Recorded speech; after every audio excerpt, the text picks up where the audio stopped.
예, 여러분 반갑습니다. 자, 이어서 우리 한번 문제를 풀어봅니다. 1일 합격 노트, 자, 핵심 요약 과정 우리 2회차 문제 한번 보겠습니다. 여러분 보시면 먼저요. 1번 문제 한번 보겠습니다. 글씨가 작네요. 잘 한번 보세요. 다음은 1세대 1택에 대한 양도세 비과세 요건 중 보유기한의 제한을 받지 않는 경우를 나열한 것이다. 이에 해당하지 않는 것은 그랬습니다. 1번 보니까요. 민간임대주택특별법에 의한 민간건설임대주택을 취득하여 양도하는 경우로서 해당 건설임대주택의 임차일로부터 양도일까지 거주기간, 세대 전원 및 거주한 기간이 몇 년이요? 5년 이상인 경우. 자, 이거 비과세입니까? 네? 임차일부터 양도일까지 거주기간 몇 년? 5년 이상이면 취득일로부터 양도일까지 2년 미만 보여도 비과세 받을 수 있습니다. 2번입니다. 해외이주법에 의한 해외이주 및 1년 이상 거주를 필요로 하는 취약이나 근무상용편으로 세대 전에 출국할 때 함으로써 출국하는 경우에는 출국일로부터 몇 년이요? 2년 내 양도했는데 꼭 확인하시라고 그랬죠? 해외 이민이라든가 1년 이상 국외 거주를 위해서 해외 세대전을 출국할 때는 반드시 출국 1년제 1주택이고 출국일로부터 몇 년 내? 2년 내 양도한 경우에는 자 2년 미만 보여도 비과세입니다. 3번 봅니다. 주택 및 부소지 전부 일부가 공시법 같은 법률에 의해서 협의 및 수용되는 경우 수용일로부터 5년 내 양도하는 잔존주택 및 부도를 포함해서 자 1세대 1주택이 수용을 당했다. 보유기한 거주기간 관계없이 뭡니까? 비과세입니다. 단 잔존 부분은 자 수용일로 몇 년 내? 5년 내 양도할 때 잔존 부분도 비과세입니다. 그 다음에 4번 봅니다.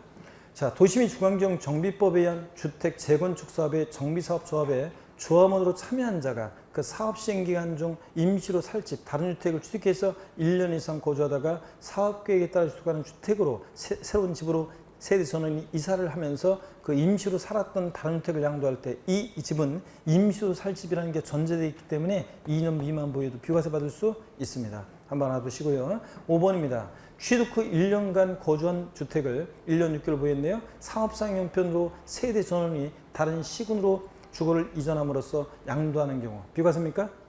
아닙니다.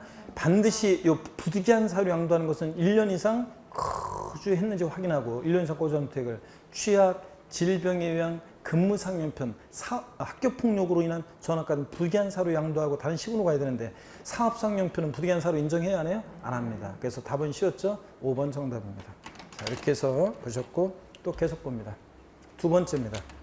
여러분 2012년 취득 후 등기한 토지를 2020년 7월 1일에 양도한 경우에 소득세법상 토지 양도차익 계산에 관한 설명으로 틀린 거 그랬습니다. 특수관계자의 거래가 아니고 취득 당시 실거래가액을 확인할 수 없는 경우에는 매매사례가액, 환상가액, 감정가액, 기준시가, 매환감기를 순차로 차례로 적용해서 추계 결정한 가액을 취득가액으로 한다. 그래요?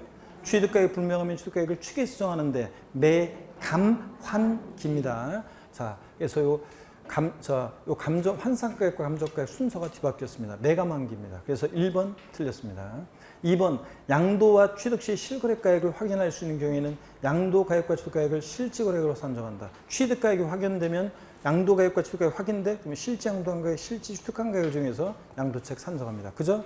근데 취득가액을 실거래가로 계산할 때 자본적지 취득과 양도비용은 필요경비에 포함한다. 자, 취득가액을 양도책 계산 시에 양도가액에서 가필, 필요경비를 빼서 양도책 구할 때 자, 필요경비에는 그 자산을 취득하면서 들어간 취득가액 그리고 기타 필요경비를 우리가 필요경비로 해서 양도가액에서 공제해서 우리가 양도차익을 계산합니다. 그럴 때 취득가액이 확인되면 자본적 지출액과 양도비용 합한 금액이 기타 필요경비입니다. 그래서 취득가액을 실지 투과한 가액을 정하면 자본적 지출액과 양도비용은 필요경비에 포함합니다. 근데 자 그런 얘기고 그 다음에 계속해서 봅니다. 취득가액을 매매사례가액으로 하는 경우에는 취득 당시 개별 공시가에다가 100분의 3, 3%를 곱한 금액이 필요경비에 포함된다. 자 무슨 얘기냐? 취득가액이 확인되면 자본적 취득과 양도비용 합한 금액이 필요경비인데 취득가액이 불분명하다. 그러면 취득가액을 어떻게 정합니까? 추계해서 매, 감, 환 또는 기준시가 이렇게 취득가액을 추계해서 정하게 되면 취득가액을 추계해서 매감환기를 적용할 때는 기타 필요경비는 일일이 들어간 비용 공제하지 않고 자산별로 일률적으로 어떻게 한다고 했습니까? 필요경비 계산 공제액을 필요경비 계산 공제액이라는 것을 우리가 기타 필요경비로 하게 됩니다. 자, 그럴 때 필요경비 계산 공제액은 어떻게 적용하느냐? 자산별로 일률적으로 적용하는데 토지 건물 같으면 보세요. 자, 토지 건물 같으면 취득 당시 기준가의 공제를 몇 프로? 3%. 미등기한도하는 토지 건물은 배제하는 것은 아니고 0.3% 인정합니다. 지상권, 전세권, 등기된 부동산 임차권 몇 프로? 7% 인정합니다. 공제율이. 나머지 아파트 항점권, 분양권, 기타 대상 같은 나머지 애들은 1% 적용합니다. 그래서 필요경비 계산 공제액은 어떤 때 적용하느냐? 다시요.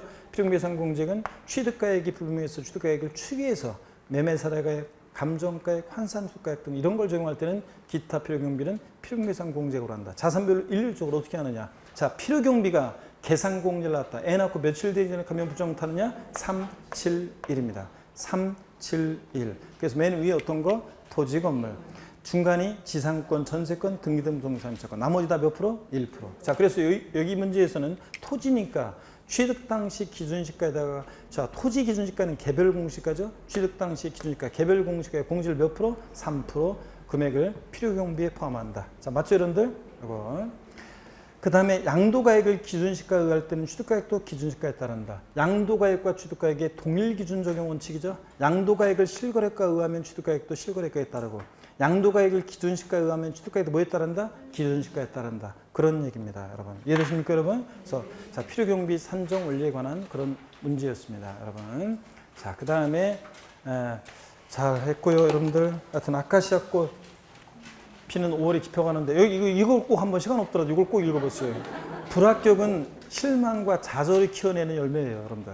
에? 불안하고 자꾸 막 좌절하고 낙심되고 양도세 너무 어려워가지고 계산 문제 난 저거 포기고 이런 식으로 너무 실망할 거 없어요. 좌절할 거 앞으로 시간 많이 남아서 연습할 건데 실망과 좌절을 키워내는 열매고 합격은요 믿음과 굿세너지 난 무조건 딱점으로라도 찍어서라도 합격해요. 이렇게 믿음과 굿세너지가 키워내는 아름다운 결실이고요. 합격은 아시겠습니까, 여러분? 네. 힘내시고 하여튼 힘들면 좀 쉬었다가 다시 또 공부하시고 이렇게 하시면 됩니다. 여러분 다음 주에 씩씩한 모습으로 다시 뵙겠습니다. 고맙습니다.